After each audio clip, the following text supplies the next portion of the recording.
Meus irmãos, a paz de Jesus. Boa noite, irmãos, a paz de Jesus. Guardando o YouTube notificar, à medida que os irmãos vão entrando.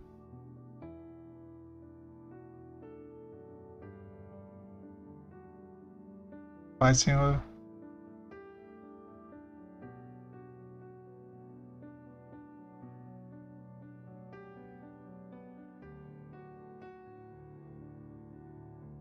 Queria falar um pouco nessa mensagem, essa curta mensagem, que eu tenho diariamente trazido aqui no canal ao vivo, mensagens curtas, mensagens de encorajamento, de fortalecimento.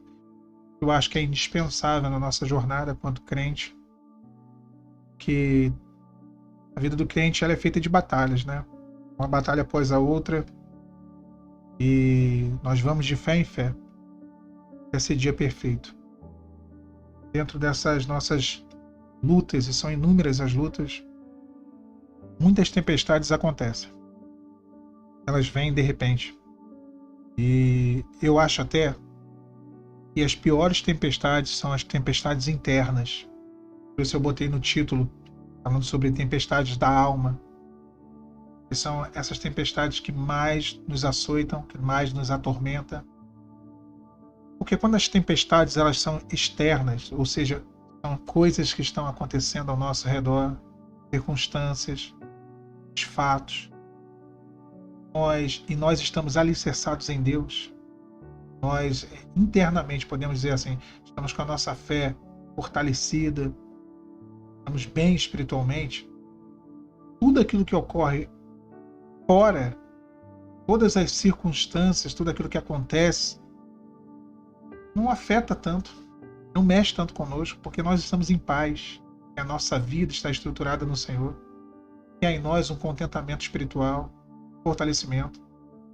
Nada nos afeta, nada nos atinge. Agora, quando é o contrário, quando as tempestades são internas, a nossa alma está angustiada e aflita, aí, irmãos, as coisas podem até estar tudo bem do lado de fora. Externamente as coisas podem até estar fluindo, mas nada vai bem, porque nós estamos com problemas mal resolvidos dentro de nós. Existe um grande tormento, uma grande aflição interna. Nós vemos diversas tempestades na Bíblia.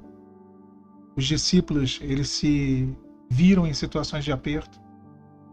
2 vezes no mar de Genezaré, o mar da Galileia, eles se encontraram em situações de tempestade. E essas tempestades internas, elas movem, elas mexem conosco. Eu me recordo de um sonho que eu tive. Eu sempre comento esse sonho aqui no canal, onde eu estava numa piscina e de repente vinha uma tsunami, e essa tsunami ela tomava a água, inundava todo aquele local da piscina. E eu começava a me afogar, eu não tinha mais como encostar os pés, eu não tinha como mais nadar e ali continuar resistindo à força das águas. Eu via que um homem ele aparecia na beira daquela torrente de águas, ele me arrancava daquelas águas. E ele me levava até um lugar, um quartinho muito pequeno, e ali naquele quartinho começava um terremoto. Nas duas situações havia um socorro. Na primeira situação havia um homem que me tirava daquela enxurrada. E na segunda situação havia sim um socorro, porque eu entendia que aquele quartinho era um refúgio. Ainda que acontecesse um terremoto, no sonho, ali havia uma limitação. Não haveria um impacto muito grande, haveria um impacto calculado sobre mim, daquele terremoto que acontecia fora daquele quartinho, daquele abrigo. Deus, ele age da mesma forma conosco nas tempestades que ocorrem na nossa vida. Ele controla todas elas. Deus não perde o controle da nossa vida e das tempestades, não. Interessante que Jesus estava dentro do barco, em um dos naufrágios, em uma das tempestades que os discípulos enfrentaram no mar da Galileia. Ele dormia na polpa do barco e eles questionaram: não te dá que perecemos? Ou seja, você não se importa que nós estamos morrendo? E eles acordam Jesus. Essa é a nossa necessidade, irmãos. Meia tempestade nós devemos acordar Jesus. Em que sentido acordar Jesus? Aqui ao sentido espiritual, profético.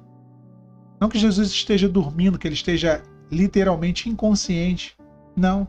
Mas há uma necessidade de orarmos, de alçarmos a nossa voz e para que ele venha nos socorrer.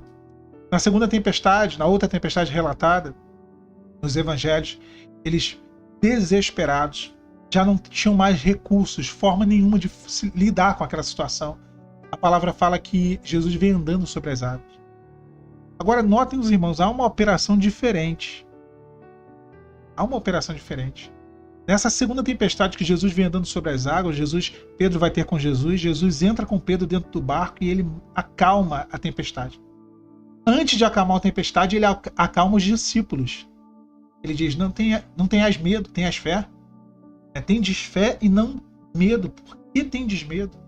Ele acalma a tempestade que havia dentro do coração dos discípulos. E depois, quando entra no barco, ele acalma o mar. Na outra, que ele estava dentro do barco dormindo, primeiro ele acalma o mar e depois ele acalma os discípulos. Isso acontece, é uma operação distinta, porque às vezes nós precisamos ser acalmados primeiro. Em outras situações, circunstâncias devem ser acalmadas. Mas de qualquer forma, quando a tempestade vier, clame ao Senhor. Faça que nem Pedro, quando começou a afundar. Faça que nem os discípulos, quando viram que o barco estava indo a pique. Clame ao Senhor. Meu irmão, minha irmã, não tem outro recurso, não tem outro meio. Clame ao Senhor. Através da oração, nós vivemos as maiores experiências na nossa vida como crente. Eu recém cheguei do monte, agora eu estava conversando com duas irmãs no pé do monte, que eu não consigo subir. Foi eu e meu filhinho, Emanuel, até o monte. Eu conversava com essas duas irmãs, a gente falando ali da palavra e contando experiências sobre o poder da oração. Como que as pessoas na sua religiosidade duvidam do poder da oração, duvidam de subir um monte, de entrar nas madrugadas clamando ao Senhor. Deus aplaca, Deus acalma, Deus cessa o vento e a fúria do mar.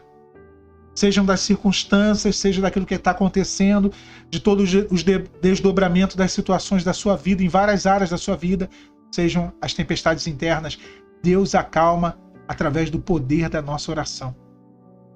Agora ore, meu irmão, ore, minha irmã. Esse é nosso papel, essa é a nossa função. Nós não podemos e nem devemos terceirizar a oração. Eu mais vejo no canal, aqui nos comentários, pessoas terceirizando a oração. Alan, ore por mim. Irmã, ore por mim.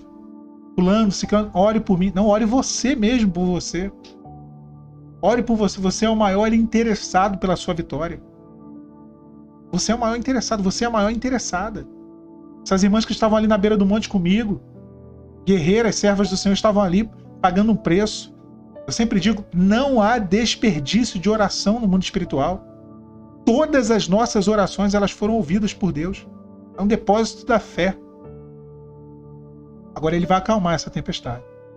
Talvez as ondas estejam açoitando o seu coração. As muitas águas, o estrondoso barulho das águas, das ondas, te perturbando, te angustiando, te estremecendo por dentro. No final, aqueles discípulos, eles viraram e falaram algo que eu acho maravilhoso. Eles falaram, quem é este que até o vento e o mar lhe obedecem? Quem é este, meu irmão? Quem é este que a luta profissional te obedece à voz dele? Que a doença obedece à voz dele? Que o diagnóstico do médico ruim obedece à voz dele? Ele muda todos os cenários. Ele muda o tempo e as estações. Ele é o Deus Todo-Poderoso. Ele é o Criador dos céus e da terra. O Deus que fez o vento, que fez o mar, que fez o céu, que fez o sol, que fez a lua, as estrelas, que fez todas as coisas.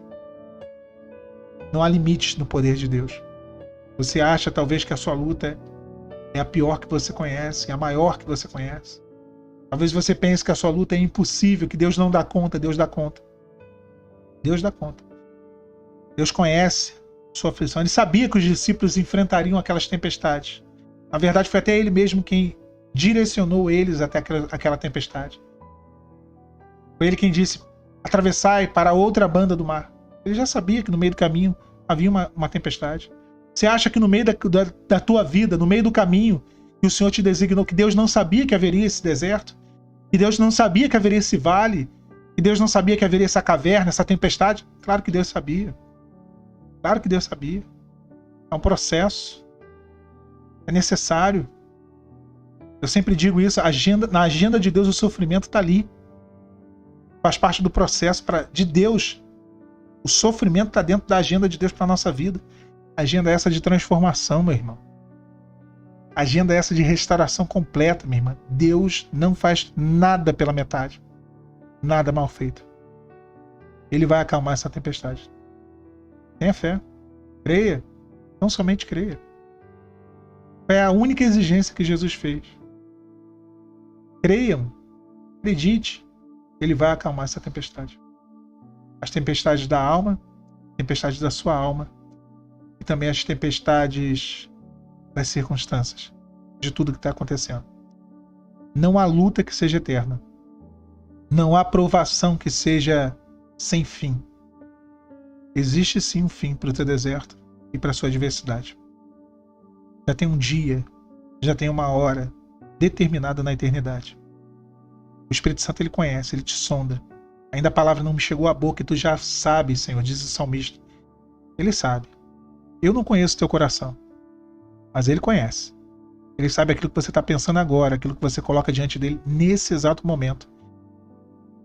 E ele conduz com gemidos inexprimíveis tudo aquilo que você tem chorado, que você tem colocado. Ele conduz até o trono da graça, para que essa graça ela te contemple. Tenha certeza, na hora certa, sua vitória vai chegar. Deus te abençoe nessa noite de sexta-feira. Mais cedo eu coloquei um outro vídeo no canal. Assista também esse vídeo, compartilhe.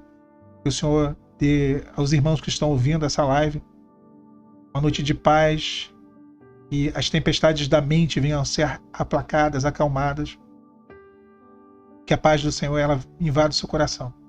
Refrigério, você que está no seu local de trabalho, você que está no seu lar, você que ainda está na rua. As duas amadas irmãs, que eu esqueci o nome, estavam comigo na beira do monte ainda agora, há pouco. A paz do Senhor Jesus, minhas irmãs. Jesus ama vocês. Foi um prazer ter estado com vocês ali conversando. Senti muita presença de Deus. Foi de Deus, como vocês mesmas disseram, né? Deus não faz nada à toa. Estamos aqui por um propósito. Estávamos por um propósito. Como estou agora aqui com os irmãos, também por um propósito. A paz do Senhor Jesus, meus irmãos. Boa noite. A paz do Senhor Jesus.